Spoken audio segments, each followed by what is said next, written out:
great to see that there was so much interest today in joining this event, and I'm really excited to be representing New Energy Nexus as the moderator.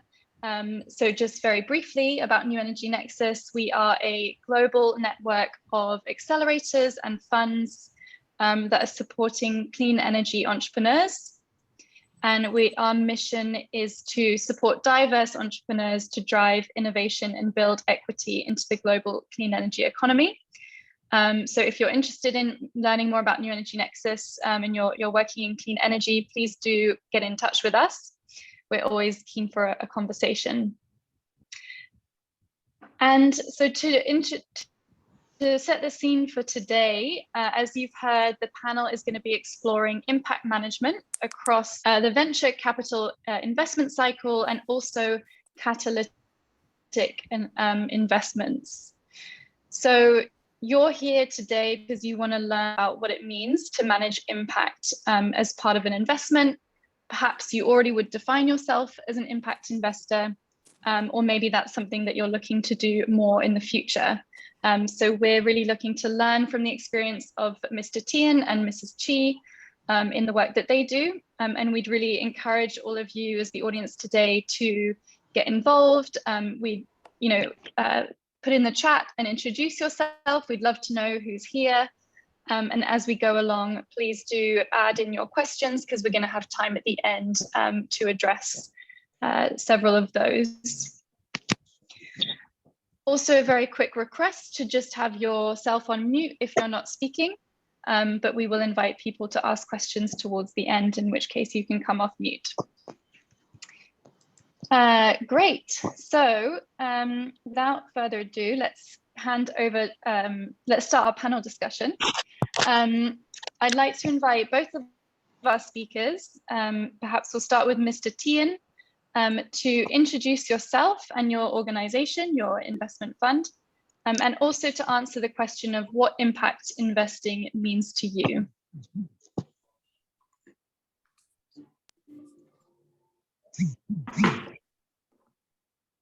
Over to you, Mr. Tien. You're still on mute.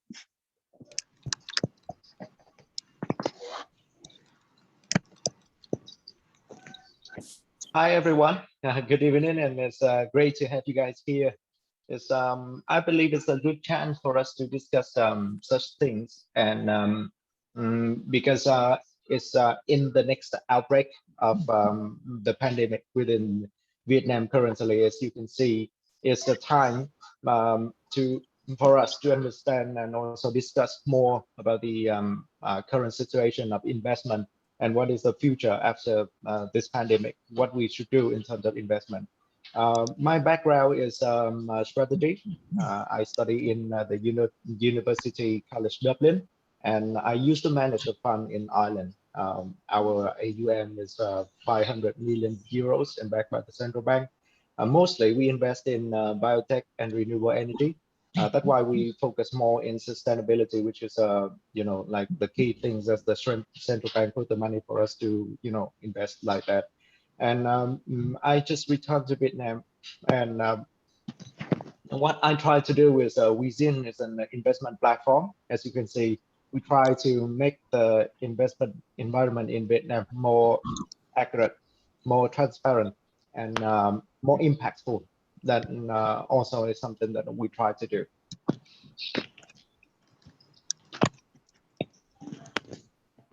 Great, thank you so much, Mr. Tien. And Mrs. Chi, the same question to you. Thank you. First of all, thank you, Wizin, and thank you, Nexus, to have me here as a panelist and to share about what we are doing at Clam Capital. Good evening, everyone. I'm Quỳnh Chi from Clam Capital. Unlike Mr. Tien, I'm actually a technical person. I'm now studying financing or investment, but studying the electrical engineering and have a PhD in electricity market in Belgium. Then since I back to Vietnam in 2014, I've been actively involved in the renewable energy and the power sector in Vietnam. And with my background as an environmental engineering the renewable energy, the climate impact, etc., is my kind of always there, the pathway that I surely have to follow and want to follow.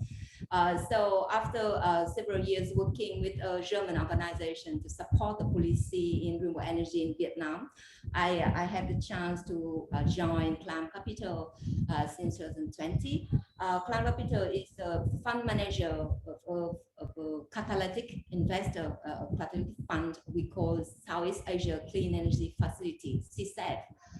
So CSAF is a very special kind of investor. We call ourselves catalytic investor, providing the catalytic capital in the very early stage of project and develop a project and business that still in a far away from the stage that they can access to the finance from the normal investor or from local bank, from the commercial banks. So CSAF is founded 2 years ago in 2020, backed by a big climate fund like European Climate Fund. We also have our investors from Children Investment Family Fund. Also have LP from Sea Change Foundation and also from Microsoft. So our investor is, you can see that they are the one who by nature invest and care about the climate impact. And that is why the impact investment is our NDA. We are designed to do the impact, and to create the impact is the first criteria that we do when we choose a project or a business that we want to invest. So yeah, I hope to share with you more about how we select, how we see the market, and how we invest in the next hour. So yeah, thank you. Great, thank you so much, Mrs. Chi. Great to hear that we have a panel who are both from the more technical background and also the finance background and strategy. And so I'm sure there are people in our audience who also have come from different paths towards their journey in impact investing as well. Thank you for the introduction. So now let's dig into the venture capital cycle. The first questions, we've split up our questions to follow the 4 stages of the investment cycle, whether it's venture capital or catalytic capital, as Mrs. Chi is working in. So we're going to look through strategy and fundraising, and structuring, portfolio management, and then finally impact at exit, which is an important but rare part I've heard of the process. So the first question is, what does it mean for investors to set impact goals? Mrs. Chi, you mentioned that impact is really designed into Climb Capital from the very beginning. So could you start by sharing us a bit of what that means, and why is it important for funds to set these impact goals from the very start? Yeah, so basically we are focusing on the energy sectors.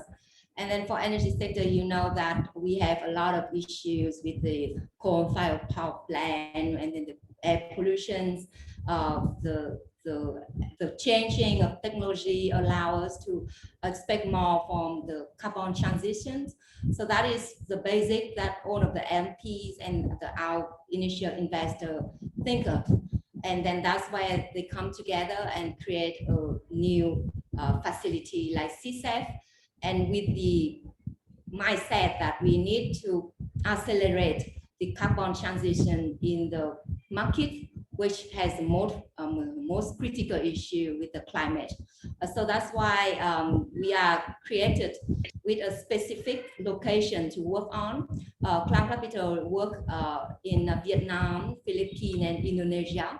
So you see that by selecting the location we work on, we already select where we can make the impact for the climate, because these 3 countries are the biggest coal-fired power plant portfolio in Asia, in Southeast Asia in general, and have also a lot of potential for renewable energy and a lot of potential to transition to the carbon neutral.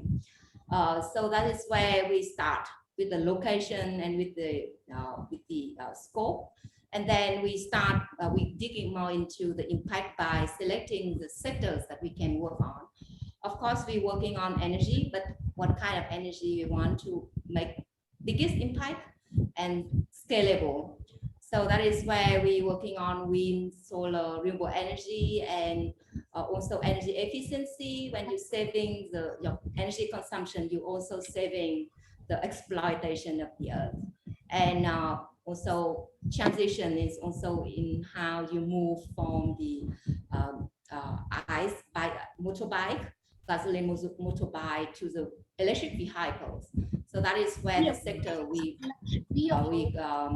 define for our fund. So that's based firstly, but just simply have the climate impact as our foremost goal of investment. We select the locations, the geography, and we select the sector that we work on. That is the thing that we make ourselves fixed and disciplined into this, but we then be very flexible in the other term in order to be more catalytic and more support to the market. So I think that is where you see the impact. You have to be very straight and focus into the impact you aim for. But then when you do it, you can be more flexible in order to create more impact on the way that you invest. Great, thank you so much, Mrs. Chi. Very interesting to hear about Climb Capital, and maybe we'll also get to dig in a bit more what you mean by catalytic capital as well. And I think we'd love to hear more on that in a moment. But before we do, same question to Mr. Tien. What does it mean for investors to set impact goals? Yeah, I think it should go to some current trend first, which is I believe that we all recognize that impact investment is something do not happen before. It's a thing of today, and also we focus more on that. So as we can see within the this year, impact investing become some emerging asset class. So it's like for us as a VC, we invest mostly in a startup, right? But we try to steer it into some impact KPI and also some outcomes. And within 2020, the year of 2020, the asset class of in impact investment reached 1 trillion globally. So which we can see that is there's a rise, and also there's more VC want to jump into that word, that impact word. So setting impact goal for the fund is uneasy for my case. For example, like if we have LP, like the Central Bank of Europe, is okay because they got sustainability goal in their lifetime. But normal LP, they seek for return, and net return is what we make us survive. So in our word, we already say that if you can make a home run for one startup that can bring you the whole AUM that you manage, it's okay. But if you can triple the fund, it's something that we consider very good for the fund managers. And some funds will be oversubscribed by limited partner, and also they talk about net returns as always. So impact is something we also involve in, and also we need to persuade the LP first before they give us the money to manage. And so impact is some for now, and there's some impact trend that we can see. The first of all is climate, like Ms. G and her fund focus on climate, like Christian, the one that unfortunately cannot join us today. He managed that fund focus on carbon dioxide and reduce the emission of that. There's another trend of provide some logistic or resources like medical to very small buyers like Africa, like the continent that not so many people serve. So that's another trend. There's also another trend that focus more on minority, Black entrepreneurs is something that SoftBank already do. They got their Collar VC fund, which is a 100 million US dollar for Collar, for like entrepreneurs with Collar, and also some other fund like even Airbnb or other like Instagram. They also got the fund to focus on minority and also people with color. And so it's some trend that we can see that we can set all kind of impact if we want. But also I believe that in terms of the perspective of investment, we need to focus. So do the thing that we understand the most. So from the case after Christian and his SDGX, he just focused on CO2, how to reduce 500 megaton of CO2 per 10 years. That's the key thing that he done. Because he cannot join, I speak for him a little bit. Yeah, but it's my understanding about setting impact goal, and also it's really challenging.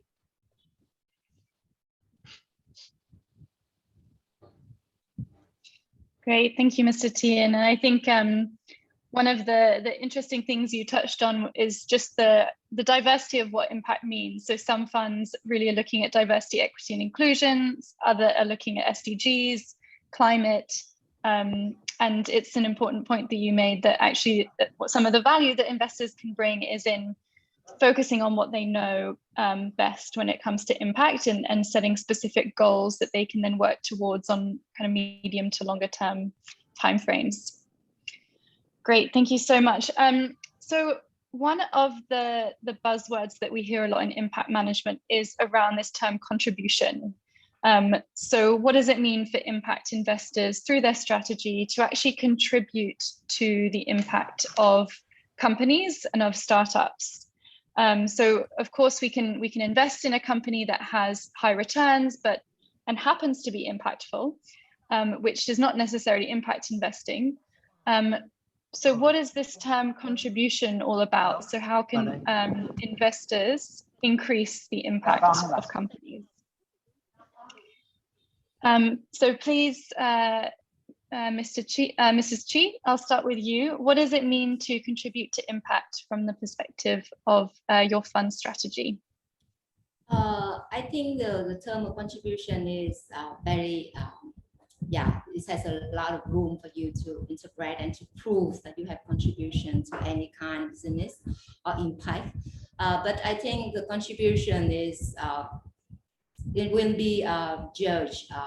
As you said, as you mentioned, I think it's about the stage that you enter and to support the business.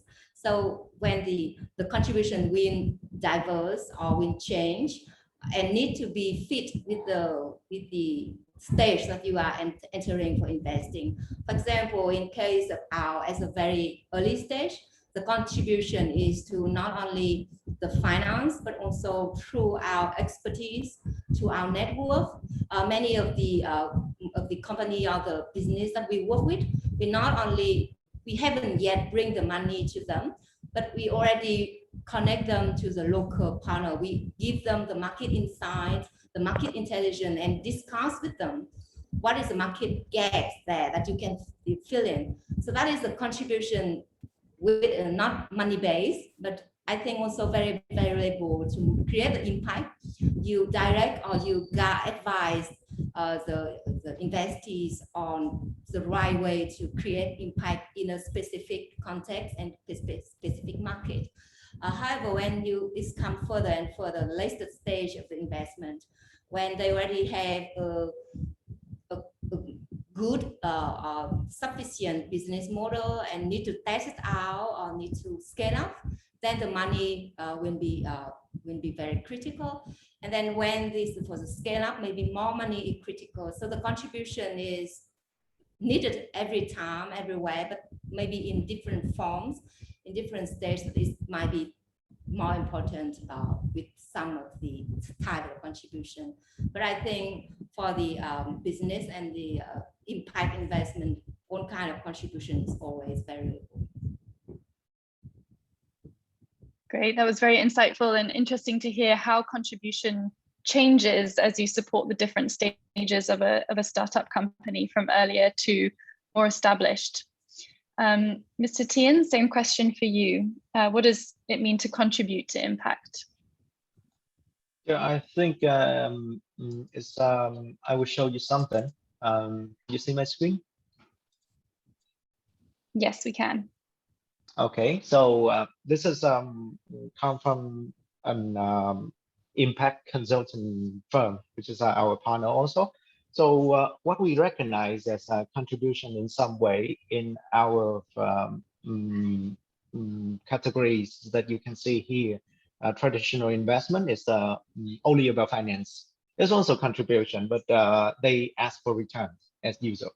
And philanthropy, on the other side, very extreme, which is just impact. It's got grant, and somehow you can see that impact investment is nearly close to, very close to the philanthropy, but also they try to find a good way to measure social and environmental impact alongside with the financial return.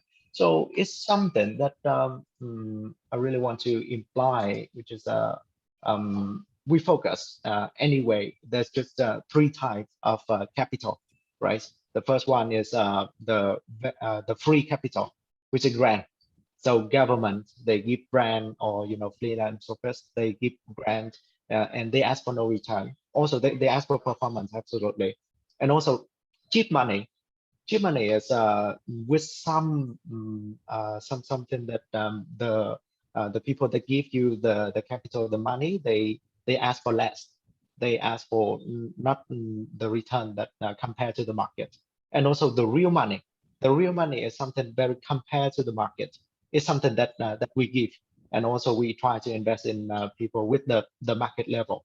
And there's the shift, the journey for any company that they involve in impact, which is they come from free money. They can ask for some grant without any return to the investor, and they need to move to the cheap money, and they need to ask for the cheap money. But anyway, cheap money will not have enough leverage for them in the future. So that's why they need to be in the market, the financial market, and also they can use both. They can use even three of them. But when they get to that level, that means they got credibility, they got credit score, and they can get to institutional fund, which is really good for their next step. Not only money, and it's also about the resources that they can get from fund like Miss G, Client Capital is also resources. And to me, always money is just commodity. Other things, other resources is more useful and more valuable. So contribution in any way is good. And also we get into the economy. We are contributing. Like I got the company, even just 10 people, I create job for 10 people and then having 10 families. It's a good thing. So that's what I believe that contribution is, as always, and also resources that we need to contribute. It need to be categorized.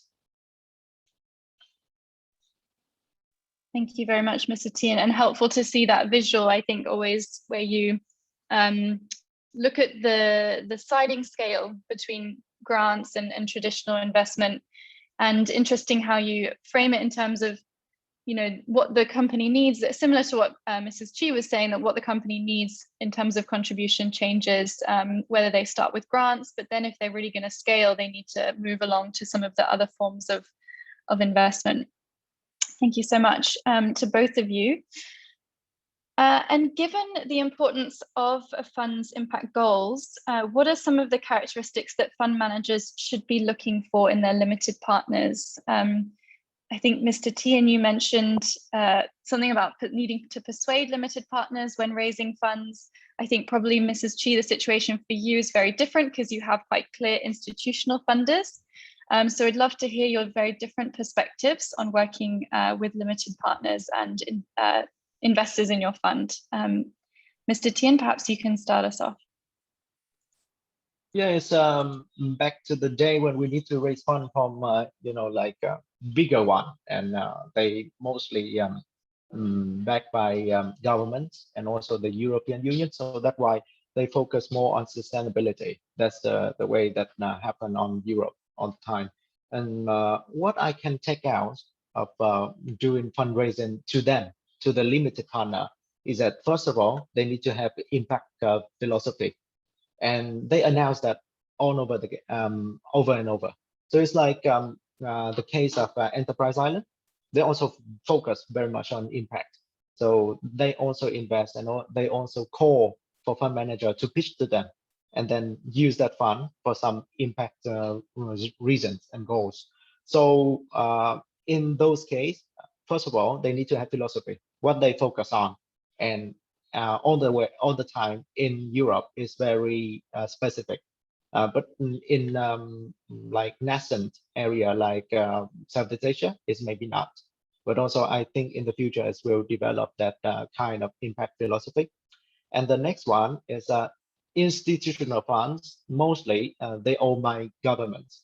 So the government, they got so many duties. They need to focus on creating jobs in their particular country, and also they need to focus more on carry out some other stakeholders benefits. So that's why because we work with the agency by the government, we need to consider some kind of politics things when we work with limited partner like that.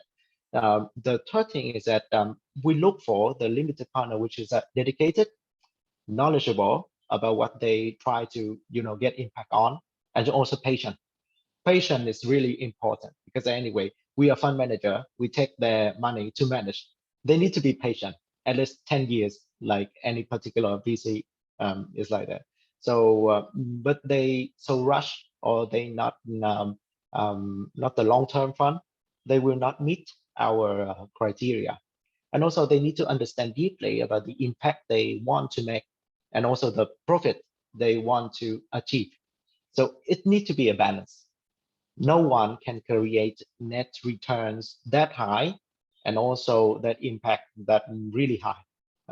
We try with the scale, with the technology, but also sometimes we need to balance those. And normally we ask for the limited partner to be more patient with what we're trying to do, and also focus on what we align in the very beginning. And also the last thing that we look for from the limited partner, which is influential. They somehow can influence in the area. So, for example, in Ireland, where I live and work there, I realized there's some fund which is really nice to mention, which is Venture Wave Capital. They are an impact fund, and they raise fund from noble Irish around the world. For example, like Liam Neeson put some money on that fund, and the keyword is that technology for good. And also they raise fund, like Irish noble people to put the money, and even the Prime Minister of Ireland put the money in that fund. So it's something will help the fund to go up, and also help other impacts to happen. There's some notes that I can have in terms of limited partner. Great, thank you. That was very interesting. I think sort of probably some of similar things that companies will be looking in their fund managers would be what the fund managers are then looking from their limited partners in terms of really alignment of goals and purpose, and also having limited partners that are knowledgeable and influential, and it can actually contribute additionally to the finance, to the growth of companies. Very, very interesting. Thank you. So same question to you, Mrs. Chi, on the characteristics you would look in your partners. Yeah, thanks, Abby. I can start like I agree totally with what Mr. Tien described. It is kind of very standard for us when we talk to and try to persuade the limited partners. Normally, we just the very first screening that we looking for the partners who have like mind the philosophies. They also looking for the same kind of market or the same kind of impact that we want to focus, the same sector like energy, new and clean energy or carbon transition. And then they share with us the impact that we see that need to create in these kind of market in order to contribute to the overall global sustainable development. So that is, we have advantages of right from the beginning. We have already the foundation, the freelance foundation to support us and to make this very firm foundation of what we should do and the investment philosophy that we have to follow. And after that, it's our role, the fund manager role, is to expand our investor and the limited partner by persuade them and show them the significance and the meanings of why we do this kind of philosophy, the investment philosophy, not the other. But then I agree that our limited partner will have to do client capital, not client capital, but CSAF due diligence on how the fund manager understand what they are doing, what is your insight about the market, what you understand about making impact in this market. And after they see that we are the fund manager who stick to our role, our goals, stick to the impact, we can just simply negotiate on the contribution, on not the return or something. I agree with Mr. Tien that these limited partner, when they come to us, they already agree that they will have longer term. It's not a payback like within 2 or 3 years. They have the IRR of the project or the business might be lower than the others. They have to be patient. But yeah, I think that is easiest part to start with a partner, because we are very clear that from the beginning. Yeah. Great, thank you so much. And this sort of connects to another question that we have later on. So I'm just gonna skip to that one for a moment. You both talked about this importance of patience and the kind of the timeline of the fund. So would love to hear more about your perspective on what is a suitable timeline for an impact investment fund, and does that differ from traditional funds in terms of ensuring that you have a suitable timeline to get your impact returns as well as your financial returns? And maybe Mrs. Chi, since you were just discussing on that topic, can I ask you first? Our fund have a vision of 8 years. I think this is not very long for a traditional investment, but it's good enough for impact in a very dynamic sector like renewable energy or energy sector in Vietnam or in Indonesia, Philippines, which moving very fast and quickly. So we by investing into that, we see the impact growing by the impact created by first proving that the business model or the projects works and can survive in this kind of regulatory framework, in this market, all kind of things. And then it's maybe have another 2 or 3 years for them to scale up. And when they can reach the scale up, as we are not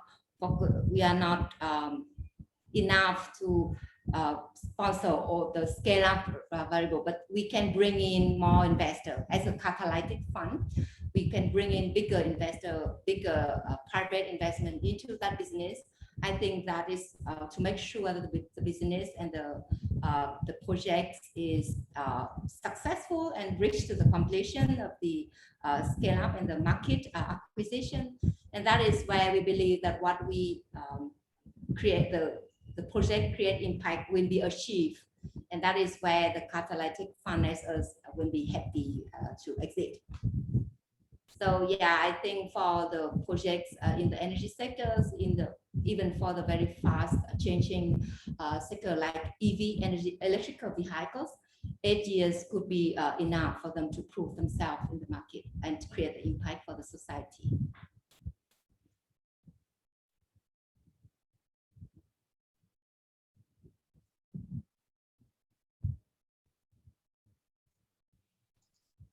Yeah, I think it's my turn to answer this, right? So come from my own experience and some of our partner Yes, within thank your you. vision, they also got their experience. So we normally is the 10-year fund. It's always like that. It's unlikely to have any VC with less than 10 years. Yeah, but there are also some cases like that. But anyway, we focus on 10 years, and within 10 years, we try to achieve some very particular impact goals. For example, like I mentioned SDGX from Christian, the one that's meant to be here, but he cannot, unfortunately. He set the goal, which is 500 megaton of CO2 reduced per 10 years of his fund life cycle. And for some cases, for us, we always raise more fund. So for example, we got like X Venture Fund 1, we got that Fund 2, Fund 3, and also we follow on syndicating with other funds to have our startup to speed up. So meanwhile, we can see that within 10 years, we hope that we can hold the money in the company for 3 to 7 years before exiting. But also we try to handle that company to some other investor that can maintain our goal, even expand it in the future in terms of the impact things. So for example, we involved in some project in the North Sea, which is a wave energy. And it focused in a turbine that got the wave inside and generate power from that. And we try to give more impact on that. We try to avoid that the one that acquire our company come back to just wind power or even less than that, right? So that's why we try to make the thing proven, like Miss G said. It needs to be proven first. And now we for the very latest cases that we follow currently, which is the case in Switzerland, they got power from a drone. So they put the drone up in the air and then it's flow and then got the power from the screen, the movement of the screen. And it's reduced 90% of CO2 compared to traditional wind power. And also it's make the because of the scale, it's make the price of 1 megawatt is below 20 euros, which is really attractive. It's something that we really look into. It creates more impact and also get good price of the energy to sell. So the scale up will be amazing. It's something that we really focus on these days. And also we follow on. So this case prototype, and also we raise more fund with more partner to follow on with them. So normally we must see that deep tech create impact very much. And also deep tech is long time. So in our case, we keep the fund age for 10 years, but also we follow on. So that expand the life of the investment. Great, thank you both. And apologies, my internet was cutting out a bit, so I did miss a little bit of Mrs. Chi's response, but thank you so much anyway. So we've already started our questions on origination and structuring, thinking about the lifetime of the investment cycle. Another question related to that would be, how do impact investors establish criteria and assess the impact potential of prospective investees? And we'd love to hear a bit about how both of you have done that in the past, maybe hearing on some specific examples. Mrs. Chi, can I invite you to answer first? Yeah, so for us, we have very, as I said, we are focusing on the climate impact, not on the return, on the economic return. So we have kind of very special criteria to select the projects. First, it should be the climate impact for sure under our trust, our technology that we aim for. And the second, because we are looking for the impact creation. So we trying to maximize $1 that we invest to create as much climate impact as possible.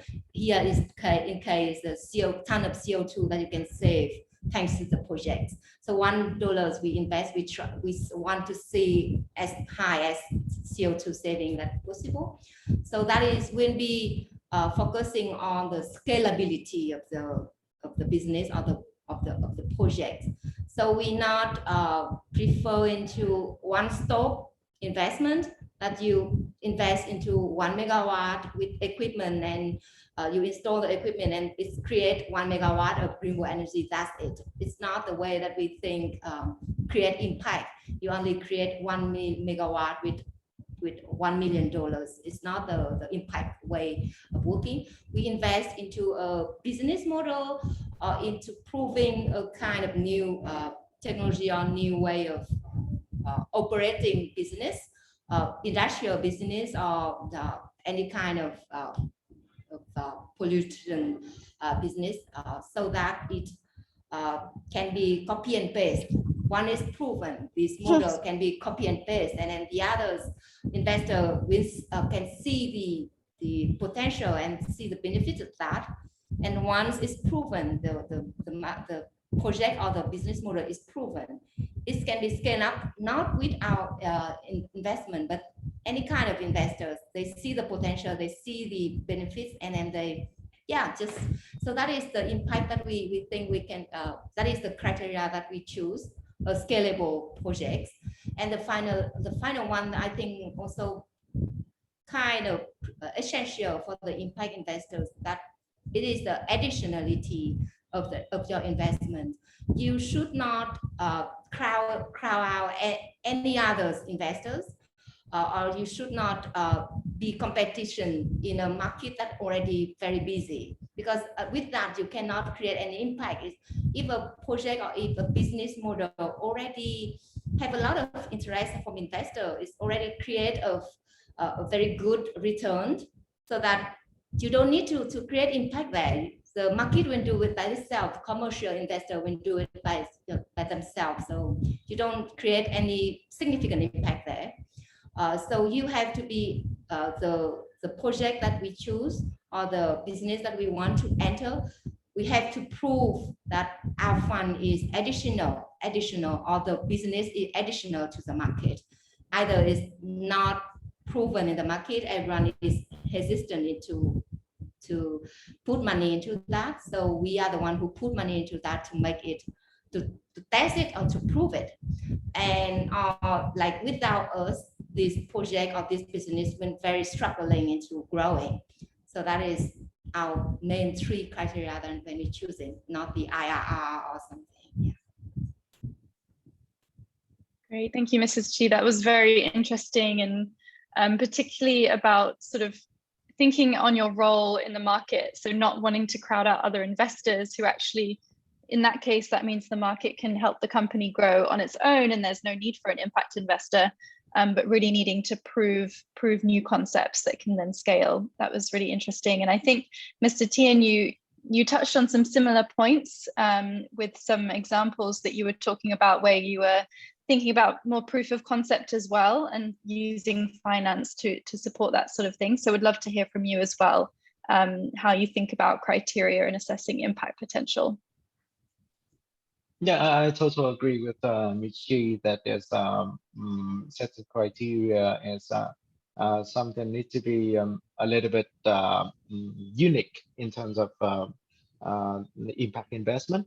So back in the time when we drew the criteria, mostly is you know that the activities that VC and also investor always do is that we need to do sourcing, screening, and when we choose somebody to invest in, we need to do due diligence and things. And due diligence is very important because I come from that. We got the criteria to do sourcing and also screening and anything to follow on afterwards.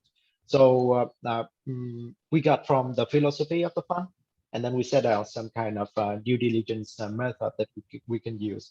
Currently, before we use the value magnetics, which is kind of famous in Europe to do the DD, and it's got 4 pillars to focus on. The first one is that the founding team, very detailed. Second one is that the market, And also the third one is about technology, because Molly is busy as a right to work with technology, as you know. And in the same at the same time, I believe that the technology involved very much in the impact investment. And the last one is the resources that already put into the company, and also what kind of resources that we need more when we enter that company. And there's another method to choose, and is also relevant to criteria, which is three things you need to focus on. The first one is that the market and product fit, which is it's very clear that what kind of we need to focus on. We need to focus on what kind of impact that we try to improve that, right? To make that impact, and the product will it make sure that can make that impact happen. The second thing is that do the team match with the product? Do we have real people, exact people, and potential people can carry out that product alongside with that impact? And the last one we need to focus on, do we as a fund match with the team? That's the three things that we need to focus on. And alongside with that, there's very detailed technique and a lot of things to do. But because impact is very huge problem, so that's why we need to focus more on deep tech. And deep tech, as always, is very broad. Not so many fund manager can understand all kind of deep tech perspective. So that's why we do some technique which we call peer-to-peer review. We ask for anybody in our network of experts to review what happened in the technology. Will it be the technology that can bring impact? So those criteria can provide us a way to de-risk what happened.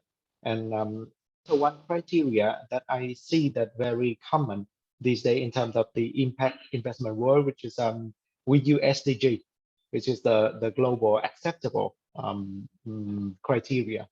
So it's like if we can use SDG and we focus on SDG, it somehow can ensure that we got enough impact in the company. But also deeply, it's more than that. Yeah, it's something that I want to add in this question. Thank you, Mr. Tien. I love that idea of the peer-to-peer review, and actually not just the fund managers that can establish the criteria, but we also need to ask some peers in the space who understand really deeply about the technology or about the impact, whether it's the right product market fit, the right team, the right fund. So that's really interesting. So we've been talking, we've kind of gone through, as you said, the principles of the investment fund, how you go about structuring and due diligence. So a question about portfolio management now. Throughout the investment period, when you're working with a company, there are potentially two things going on for impact investors. So the first is going to be focusing internally on the business strength and its growth, as well as looking externally and managing and maximizing the organization's impact. So Mrs. Chi, perhaps you can start us off with thinking a bit about what can investors do when they're supporting leaders to both manage growth and manage impact without having to sacrifice either. Yeah, I think it's a very interesting struggling for the investees throughout the way. Once they just get the first success, and then that could very easy that you want to grow and diverse a little bit from your climate impact that you want for. So I think it's the way that we have kind of luxury that we are already in the sectors that always create the impact, the climate impact that we are in the clean energy, we are in the carbon transition. So whether or not it's always create the impact when once we agree to invest into the project. But how to make this always go in the direction to the growth or to the scale up directly to the climate impact is the way that we always have to monitor. However, as a catalytic fund, we are not aiming to be the control, the equity investors that control the business. We are there to provide with all of the LPs and the investor and experience that the fund manager have in the market with the policy. We are trying to direct or to vision to very clear with the risk in the beginning, and then to always talk with the investees on what is going on, the market involvement, how this should be fixed into your goals, but also be adaptable to the market, especially in Vietnam. If you know, the energy market is the policy changing very fast, and then the people is very dynamic. The changing of the energy policy can create a new market, huge billions market within only 2 years, for example. So if we are we come into a stage that is already booming, we need to really reminding of being hand in hand with the investors on what is the goal that we focus in the beginning, because in a booming market, everything can go very fast. People will be the price drop, many parties jump in and persuade you into a cheaper price, cheaper investment, and then you can go quickly, but then the quality and the impact that you aim for in the beginning will be lower. So that is where in the term sheet and also in the agreement with each other, we also have some clause, some article in the kind of responsibility and the sharing of information, so that we can, apart from the monthly update of the project progress,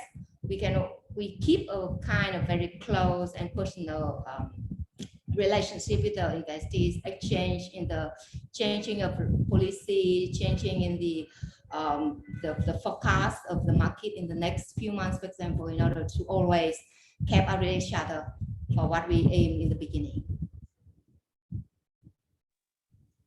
Thank you, Mrs. Chi. And it sounds like, yeah, as you say, in such a market that changes so quickly, there's a lot of work to understand the risks and manage them as you go along and from the very beginning, so that you can face any of those rapid changes and challenges that come along. Thank you very much. Mr. Tien, would love to hear from you as well, how you've supported organizations or how impact investors can support companies to both grow their impact, to focus on both growth and impact without sacrificing either. It's tricky things that we try to manage all the time, and for ourselves also as a fund, we need to maintain that, right? We other funds maybe are not, but as a VC fund, we need to return, because anyway our capital is the expensive capital, so that way we need to return, you know, like more than what the LP asks for, and also our IRR is normally need to be above 25% per year. So that's why we need to work harder, and also we need to balance the impact. If we can see that we are impact fund, and what we try to do in terms of portfolio management is that we set everything very clear at the beginning. And also we need to understand that there's something that we cannot avoid, like the market. It can be declined, like with the pandemic, like you see, this just go down and we cannot do anything about that.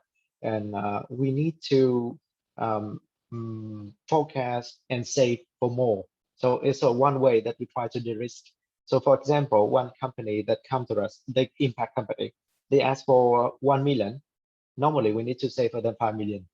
It's the key thing that we need to do. We invest in them 1 million, but also we need to follow on, and also we keep that for their future. If they potential and in some way that market strike them down, we need to come in and help them with those. And also we try to help them with the network, so that within the network they can have more impact and also can follow on better than only ourselves. So normally one partner can work with averagely 5 portfolio company if we focus on that company. And if we are Series A to Series B fund, we need to do so.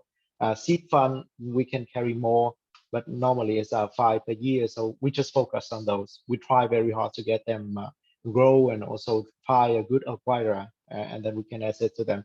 So we can see that there's some resources in terms of impact. There's not very much, but there's some. We can use them. So for example, there's some impact advisor, which is BlueMark.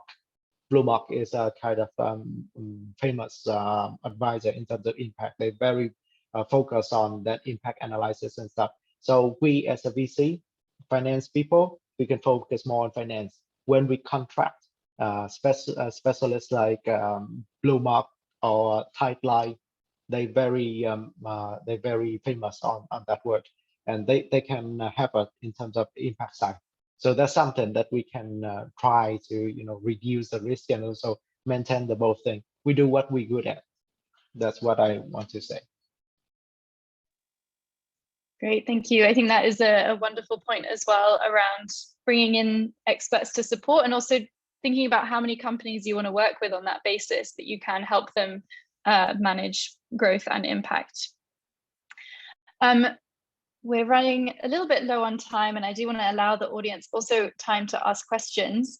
But I did see in the chat at one point, someone was also interested in one of our questions that we have, the next one, which is about impact measurement. And I'm an impact manager, so this is something that I'm keen to hear your perspective on as well.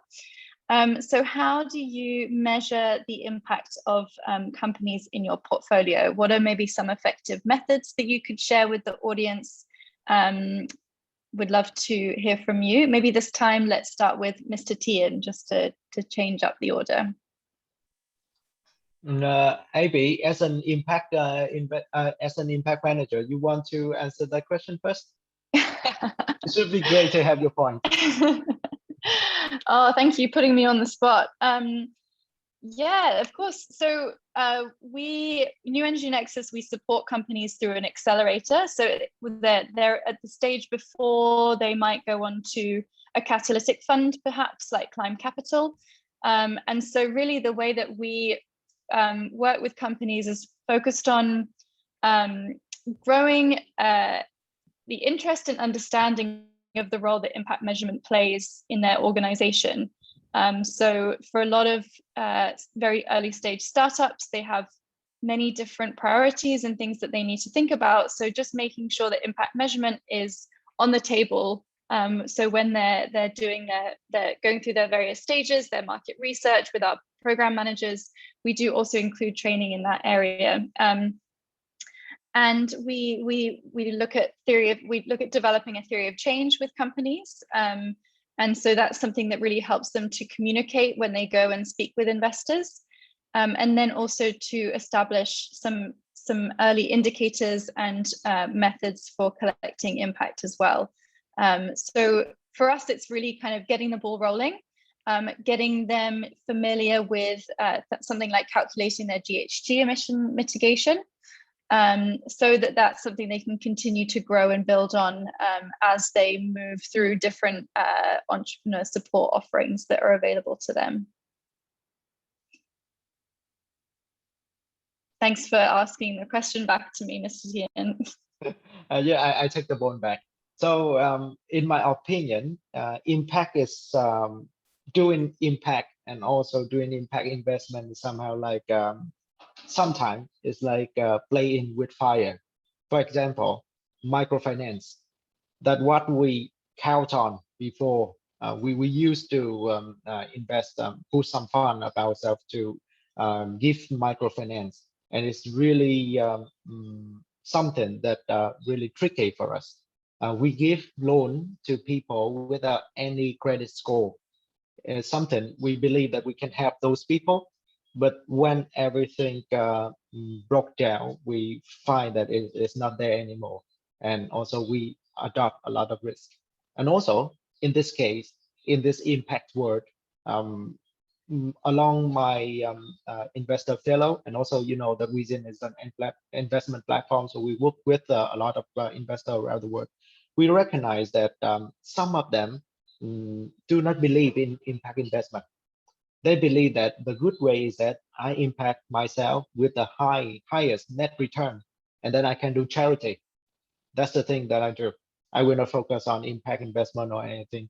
I do not believe because that critics is that impact investment is the way that fund managers pull money outside of institutional fund. But for my opinion, it's just about ethical thing. It's happened everywhere in the world, and also it's not the fault of impact investment, right? It's just the fault of the particular people that run that fund. So we cannot use that to like just impact investment. So I believe that is more or less we need to set everything transparent and accurate at the very beginning. And if we are new to this work, to impact work, we need some expert. So as I mentioned, Highlight or Blue Mark is very notable one that we can work with at the beginning. In Fund 2, Fund 3, we can do it by ourselves, but in Fund 1, it's very critical. So try to work with expert as much as possible. Thank you, Mr. Tien. And same question for you, Mrs. Chi. Yeah, I think when it comes to the impact management, it's when start with what kind of the projects that you are working with, what is the impact that this project claim to bring in, and then you measure that impact. So I don't think that there will be a specific or standardized way of measuring impact for the impact investors. You have to use, as Mr. Tien said, you have to use a lot of experience and expertise that the fund manager maybe they have by themselves in-house, or they have to rely on the others expertise. That is for us, for example, many of the projects that we can rely on the kind of simple criteria like the CO2 that you can save. It is the way that easiest for you to measure. Like one of the wind projects set up how many megawatts you create and it transfer to the CO2 calculation. It's easy. If you support electrical vehicles, you measure roughly if this what kind of market size of these vehicles, how much it can replace the gasoline vehicle and then replace the CO2 measurement. That so it's easy, but many others business or projects, the impact is that they create a new model, new business model to involve other people to for example, the energy access. You have poor people have the right to have light in their home. How many lights, how many homes you can light up. So all of this is very flexible. It will be very much depending on the projects, on the business, on the market that you are targeted, your customers. What is the current situation that you, or the current status that you want to replace or you want to improve. So yeah, I may say that if it's come to the CO2, it's easy. You just use the chance of the calculation. But for the others, many of the time that is you have to be very closely understanding the market, understanding the business by yourself, by the fund manager expertise, or by having the expertise in the market. Great, thank you for raising that. I think that's a really important point around, there's not necessarily one way to standardize, and it does require a deep thought and deep understanding of the impact that's trying to be created in order to even get to measurement. And I think, one of the points that Mr. Tien you made was around, metrics can also be a little bit dangerous. If you choose the wrong ones, you can end up pursuing or incentivizing the wrong impact goals. So just how important it is that we have the right experts and people who give that some thought. I'm going to squeeze in one final question from me about impact at exit, just so we do complete the cycle, and then we'll open up to the audience. Let's see. So what do impact investors and impact businesses need to consider at exit? So whether that's around follow-on investors, or perhaps you would like to instead illustrate with an example of an exit that you've seen which has been successful in the impact investing space. Mrs. Chi, would you like to, actually I'll invite Mr. Tien this time first on the exit question. Yeah, thanks, Abby. And Yeah, I believe that we have come across 10 years very fast and come to this stage, which is an asset is the tough thing to do. And also it's a harvest time. It's a time that the fund can get the money back and also return to our LP. And then general partner can earn something. And also we believe that there's some cases that very novel cases back in Ireland, as I mentioned, Venture Wave Capital.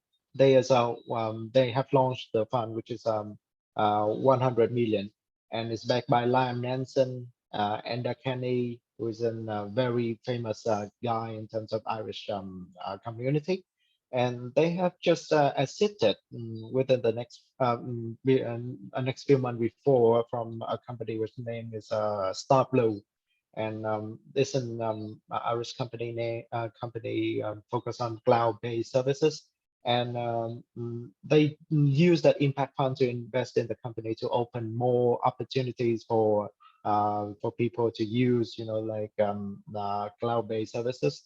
And also it's one way to create impact. And as an impact fund, they said this very clearly. And it's the latest asset case that I know from the word. For our cases, it's very hard to create impact in terms of energy and biotech. But there's some company that partner up within. We just met them last week, which is Shombo Capital from Israel. They exited from 2 unicorn, and that 2 unicorn is in biotech, in medical tech. And you know that Israel very famous on their deep tech and medicine technology. So they create the thing that can have like patients. Anyway, as we can consider the patient is some way the vulnerables that we need to make impact on is medical tech is another way compared to like energy tech and can bring impact. So what I believe is that asset is something happen all the time. Asset through IPO for impact may be hard, but it will come in the future. I believe so. And also asset to another acquirer, like a bigger company can acquire that the company that you own is happen more often. But one thing that we need to consider that will the company that acquire your portfolio is can maintain the impact in the future, and it should be lying down on the agreement when you sell your share to the company. And again, it leads to the balance. You need that net return, or you need to keep the impact in the future. So it is something that we ask ourselves always when we do impact investment. Yeah, and it's really tough. And also, again, the impact investment industry is really nascent, really new. So we need more people. We need more fund managers like our audience today to like shape that word. We just the people that in the very beginning of impact investment word. So I urge the people here to involve more so that we can create more criteria and more standard in the future. Có hôm nay cũng phải đi nhận hàng xong rồi đi xin giấy tờ. Great, thank you so much. And for the call to action as well, really fantastic. Mrs. Chi, Climb Capital is a newer fund, but let us know a bit about what's going to be important at exit for you. Yeah, for us, we have already written in our philosophy that we only exit when we see the completion of the project will go to the completions. So that means we will stay until we see the successful of the project, or if it's failed, we fail with them, and then it stopped there. But if we exit on and they still going on, we only exist to make sure that they are going to success. So that means we not exist to withdraw our fund and then make the business or invest our fund, our capital, and then cannot going on. So that is the principle that we will follow. But then the exit point will be very flexible. Of course, we will be very happy that the startup grow very quickly and they buy back our loan within 2 years, for example. That will be the best case.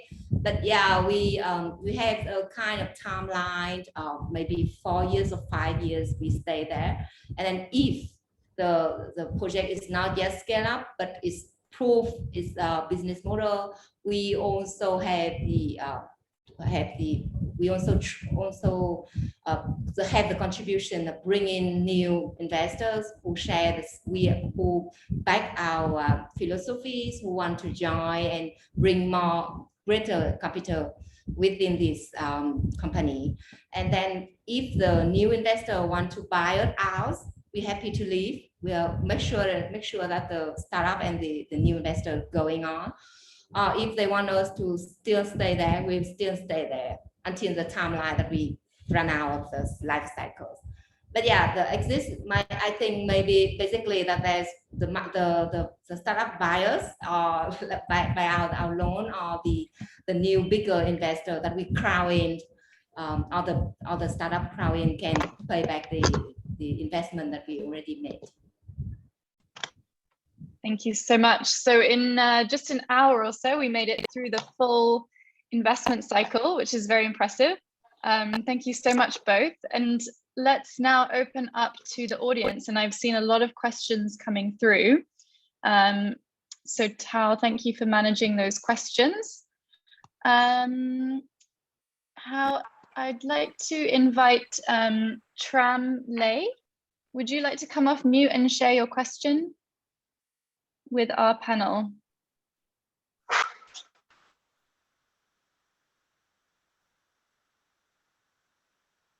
Maybe Tram is somewhere else. I'm not sure. Can we start with the question from Kenneth Wong? I've sent you in the private chat. Abby can send again. So we have two questions. First from Kenneth Wong and from Julia Shaw. Happy to have them voice up and share with the panelists. So I copy her again to everyone.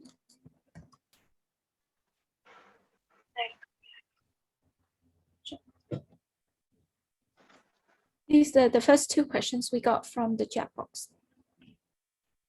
Oh, hi. I thought I write on the chat so the moderator can help to ask. But my question is just that as a foreigner, can we apply? And also, I believe the skill would be Southeast Asia based as well. I just want to clarify this. And if it's foreigner and not reside in Vietnam, is it still eligible? Thank you. Yeah, I can start off for Cloud Capital. We don't request you to be Vietnamese or to be, or you have to reside in Vietnam, but your project or your business model has to work on the Vietnam's problem of Vietnamese market, or in Philippines or Indonesia market where we work on. And then for the residency, I think it's not an obligation, but you know, when the investor do the DD, and when they always one of the key things they want to evaluate the project is the team that doing the projects. I believe that is for the early stage or for any venture capital, the team doing the project is a very important aspect for us to see, because they are the implementer. If the idea is good but implementer is not good, then that is a big problem.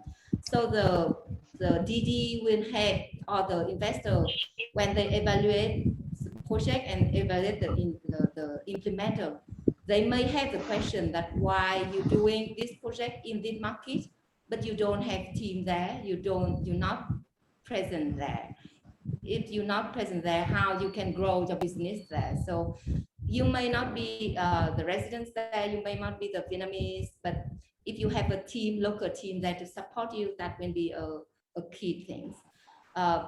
Besides that, because we working in the 3 countries of the Southeast Asia, so we are very much welcome the regional projects. So the project or the business can work or can grow within the 3 countries that we work on, or in the Southeast Asia as general. So the regional project means you can have regional impact. That is great. That we want, as I said, $1 we invest can have regional impact. You know, it's great for us as well. I hope that answered your question. Thank you. I think I can continue with my case for Kenneth. Anyway, within the investment platform, so where you are, you can contact the team and let's see what kind of investment that suitable for you. And it's like if you're in Hong Kong, we got partner there, and also you can use the platform to work with those. But it no need to be impact yet. We're not specialized in impact. So any kind of companies and startup and even just SME, we try to have them on financing. So let's see if we can find synergies enough. Thank you both. Hope that answers your question, Kenneth. Looks like we also have a question from Julia Shaw. Would you like to come off mute and ask the panelists? Otherwise, I can read it out. Okay, thank you. Fascinating your discussion so far on clarifying the variables. And I was just wondering if the panelists have a special point of view on the scale of investment, whether they, with the startups, whether they're small or large, or it just doesn't matter at all. I will start first. Julia, you from Ireland, right? That's true. My family was from Ireland. Thank you for picking that up. And great, Yeah. I'd love to hear more about your time in Ireland and your studies there. Yeah, and yeah, most of the fund that we work with currently is from Ireland, and also we are one of the partner with the Irish Embassy in Vietnam. And come back to your point, I must say that it's we focus on fund side, from round, from pre-seed to Series B is what we try to do. There's some cases that we got some partner from Myanmar that they invest in minimum as 10 million, but it's very rare. And normally within this areas come to Series B around that area. And the ticket size is particularly for our partner from Taiwan. It comes from 100 to 250 million. Particularly in Vietnam is around 50 to 100. Is the AUM that they manage, and it's come back to the ticket size is from seed round is around 300 to 1 million for per company. It's something that I can understand from this market. But in Europe, it's different, and you can add more like 500K or even 1 million per round compared to this area. Yeah, for Cloud Capital, we have the ticket size of 100,000 to 1 million.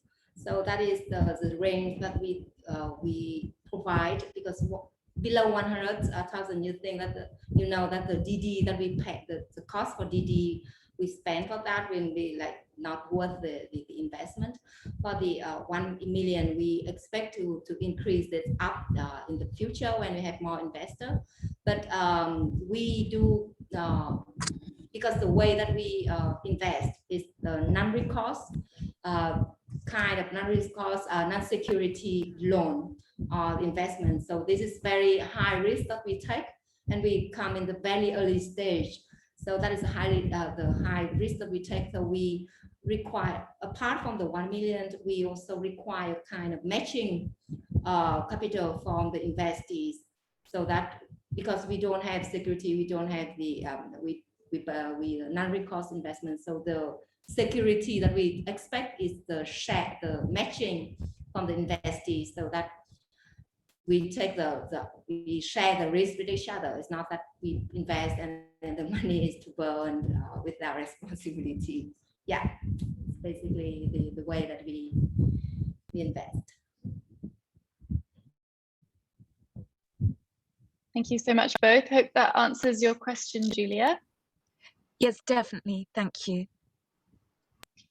Fantastic. I think we have time for one more question. I'm not sure how to pronounce this name, I'm afraid. Sireya? Soraya Lee, would you like to come off mute and ask a question?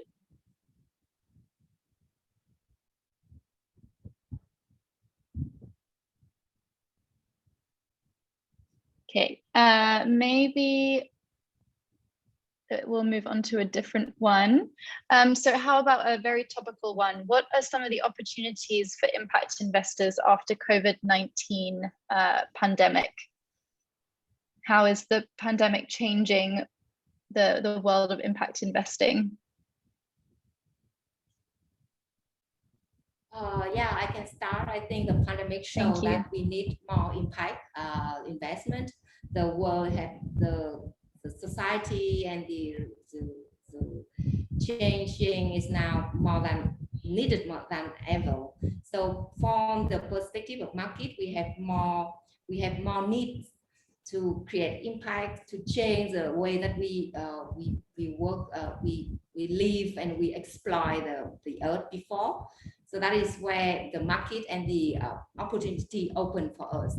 And from the investor side, we also see many more investors interested into the impact investment as well. So I think the pandemic is accelerate the needs and the growth of the impact investing.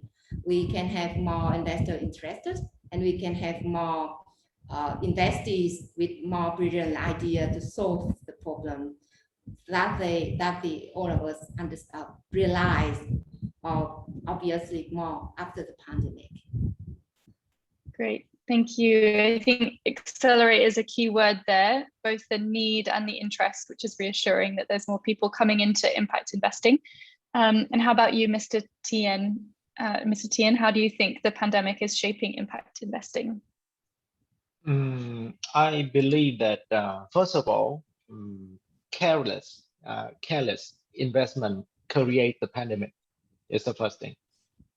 When we invest without any impact, without any particular ideas in mind, what is the impact from our investment, we create the pandemic. So as an investor, I must say that it's on behalf of the investor world, we need to take responsibility of the pandemic. We have done that. If we compare to like COVID-19, it's because of our way of consumption.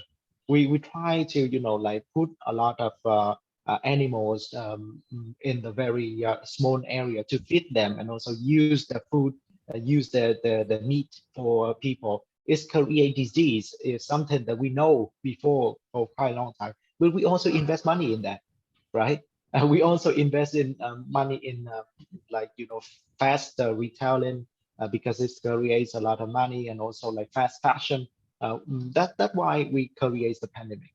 So as I believe in the future, things will not change. More pandemic will come if we do not change our way of investment from today. So that's why I believe that in the future, impact investment will be something really helpful, and something that we need to care about. So it's like if we choose to become professional investor, we need to consider the impact that we create when we invest in something. If we invest in something that can lead to some pandemic, it's very, very hard, and it's very, very bad. And also because after the pandemic, most of the money from the capital markets disappear, as you can see. Because of the pandemic, we lost jobs, we lost a lot of things, the economy go down. So that's why we lost a lot of money. And without those money, many fund dies, many company dies. And also government, they need to use their budget for something else. They need to acquire vaccine, they need to like have the poor economies, and also the total capital in the world go down. So that's why there's less capital for us. And because less capital, another side, less resources, we need to use that resources carefully.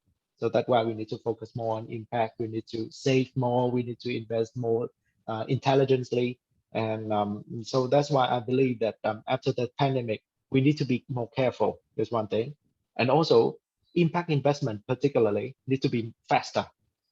We need to focus on that impact more. And also we need more funds that focus on impact. And in my point of view, fund managers within this area, Asia Pacific, will not enough in the couple of years. We got more capital to manage than the number of fund managers that we have within this area. So normally you can see that we take somebody from the UK, we take somebody from the US to come here to manage fund, but also we need to have some homegrown fund managers. That also reason why we got those events. We want to encourage more people to get into this business, to come to this career with a more careful mindset. So that's why I believe that we need to do more things after this pandemic, quicker, more careful, and also with a higher volume, so that we can have the word avoid the pandemic also, and we can create more value after this pandemic. Thank you so much, Mr. Tien. There's some very interesting points in there. And again, another invitation, hopefully to a lot of people on this call, that we really need both international fund managers, but also critically local fund managers, for example, in Vietnam. So hope that was motivating. And definitely true that the pandemic has highlighted some critical issues in the systems, and also exciting the role that impact investing can play in actually changing the systems themselves by deciding where to put money and how to manage impact. So we're coming towards the end of our time together, and I can't believe how quickly it's flown by. Thank you so much, Mrs. Chi and Mr. Tien, for your very insightful comments and sharing your years and years of experience with the rest of us.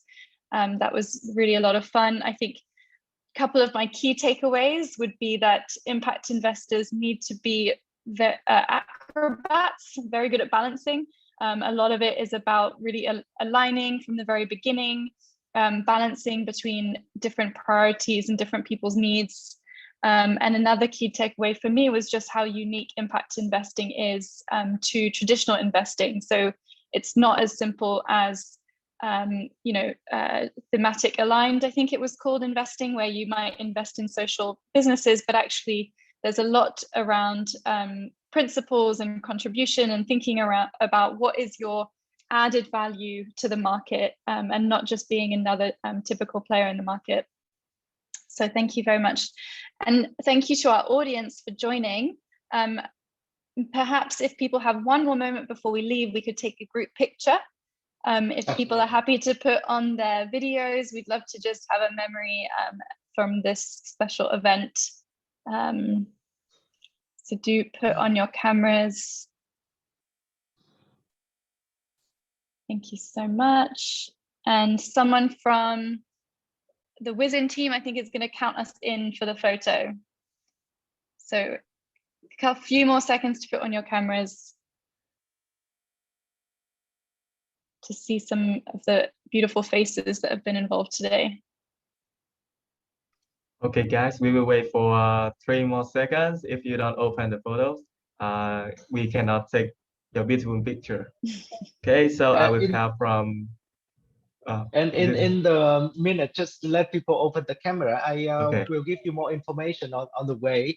If you want to check more about impact investment, you should check CDC Group, which is from the UK, which is a very notable one. And they manage 4.7 billion in terms of impact investment, with a lot of traction. CDC Group is something that very notable in this world. And also Med Access is another one, which a spin-off from CDC Group also. And Actis, ACTIS, is something that you need to check on, which is in our impact world. And there will be more. If you follow Wizen, we can introduce to you more impact investment fund, and also we can discuss more with them in the future. Because anyway, VC after the pandemic is our ambition to create a new behavior of VC in the future. So we will have more series after this one. And I think it's a time for people to have enough faces here. Great, thanks for buying us some more time. Okay. Who's going to count us in? Let's do it. Smile.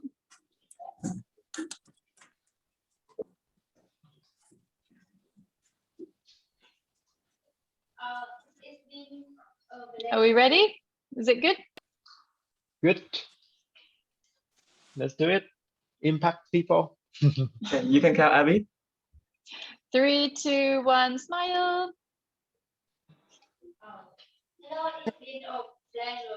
Okay. Thank you so much, everyone. Thank you very Thank much, you. everyone. Nice to meet you. Great to Bye. see you. Thank you for everyone. joining. Thank you. Bye bye. Bye.